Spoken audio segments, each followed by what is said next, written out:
Alright guys, so this is going to be a review on factoring polynomials. So the first example, I want to go over one of the most basic examples that we went over. Pretty much how do you approach these problems. When factoring this trinomial, pretty much think of two numbers that when multiplied give me 7 and when added give me 8. So the only two numbers that when multiplied give me 7, it's 7 times 1.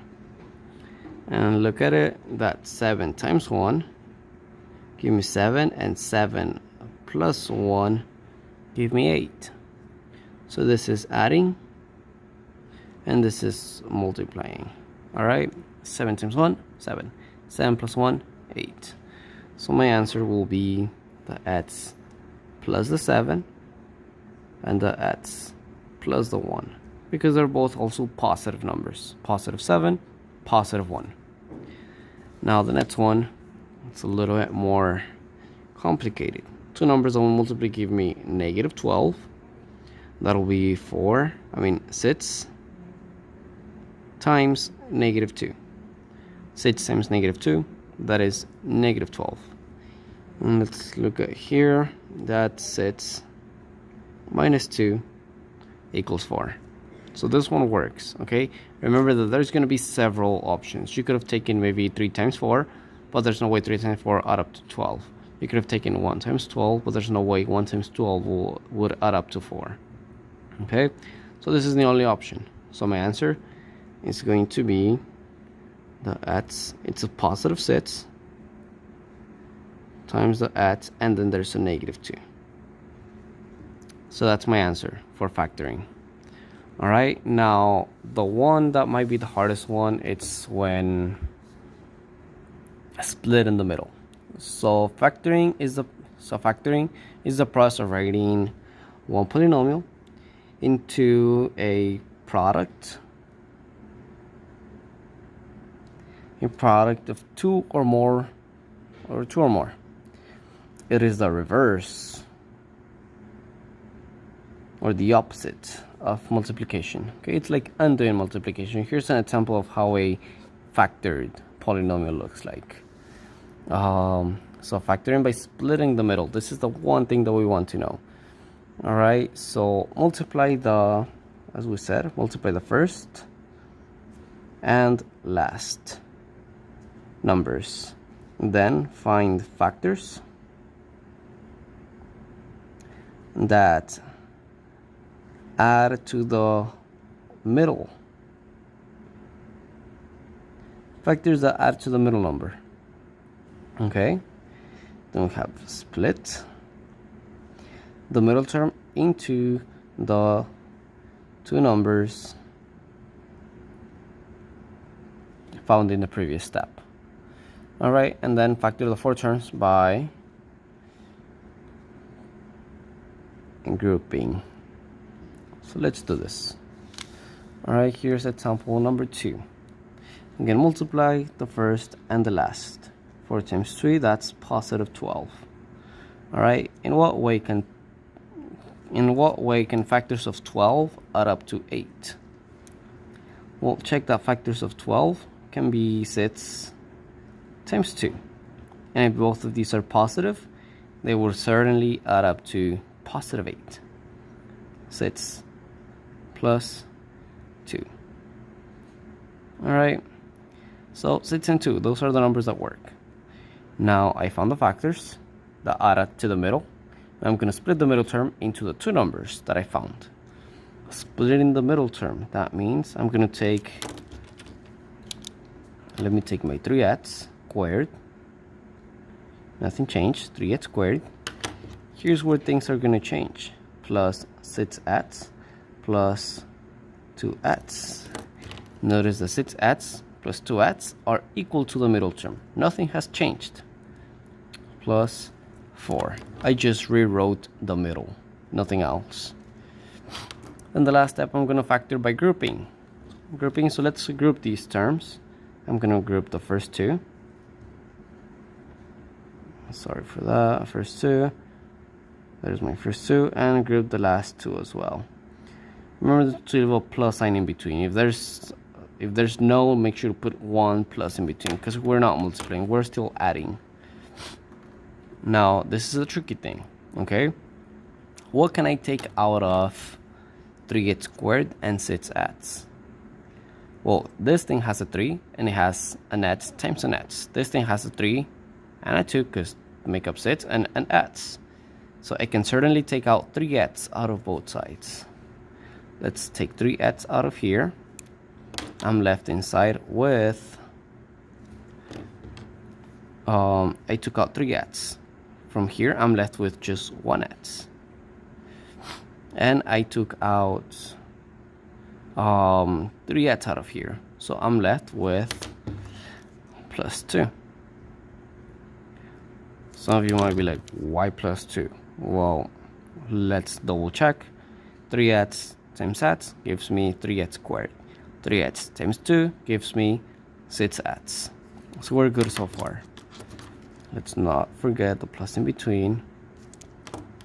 Now, what can we take out of these two? This has a 2 and an x, and this has pretty much 2 times 2.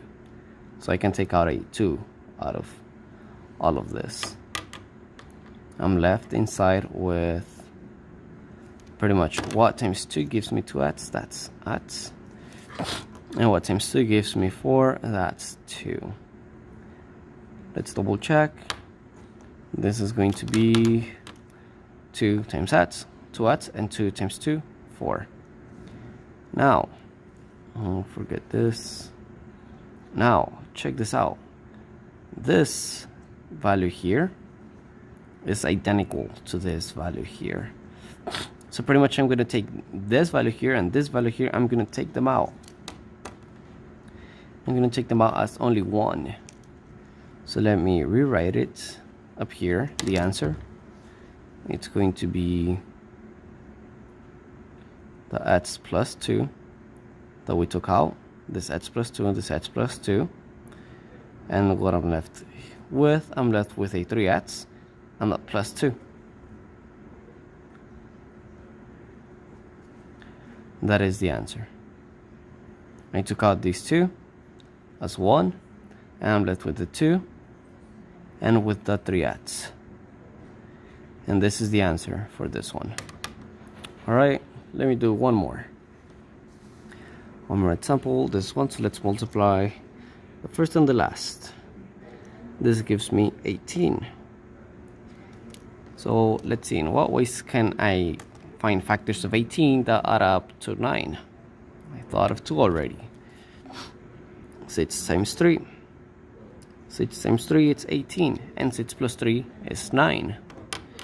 So now let's split the middle. Again, notice that the 2x squared is not going to change. The only thing changing is the middle. The 9x will become now 6x plus 3x. 6x and 3x add up to 9x. And in the end, I have plus my 9 there. Now let's group them. The first 2 and the last 2. Group them. Nice. Now let's factor things out. I can factor 2x out of these. I can factor 2x out. I'm left with x in the first one and with 3 plus 3 on the second one. Let's double check. 2x times x gives me 2x squared. 2x times 3 gives me 6x. That's good.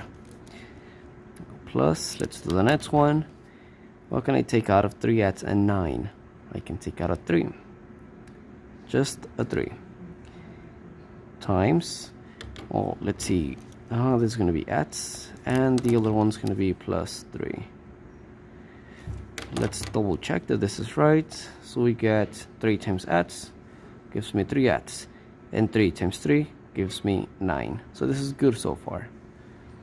Now, remember, I'm going to take these two, then I'm going to factor them out.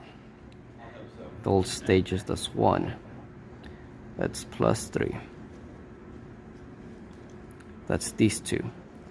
And then I'm left with this thing. and this thing. So with 2x plus 3. And that is my answer. Alright, so there's 4 examples on split in the middle and on just simply factoring. Remember, split in the middle, it's usually used whenever you have a number next to the value with the greatest exponent. So here we have a 2, we use split in the middle. Here we have a 3, we used split in the middle. Here we didn't have any value, we didn't use split the middle. Here also we didn't have any value, so we didn't use split the middle. Now the next thing that you'll see, it's finding the zeros. Remember, finding the zeros is pretty much equating these factors to 0. So pretty much you have the first one. Actually, let's do number 3. You can do this pretty much the process for each and every single problem. Finding the zeros. Set the factors equal to 0. Okay? Then take the first one, x plus 6, and put it equal to 0. Take the second one, x minus 2, put it equal to 0. Alright, solve for x. Subtract 6, you get x equal negative 6. That's 1. Here, add a 2, and get x equals positive 2. So these are my solutions for the values of x or my 0 values. Okay, so finding the zeros, here are my zeros. That's it. You would do pretty much the same thing for all of these problems. Set this equal to 0, set these equal to 0, and set these equal to 0.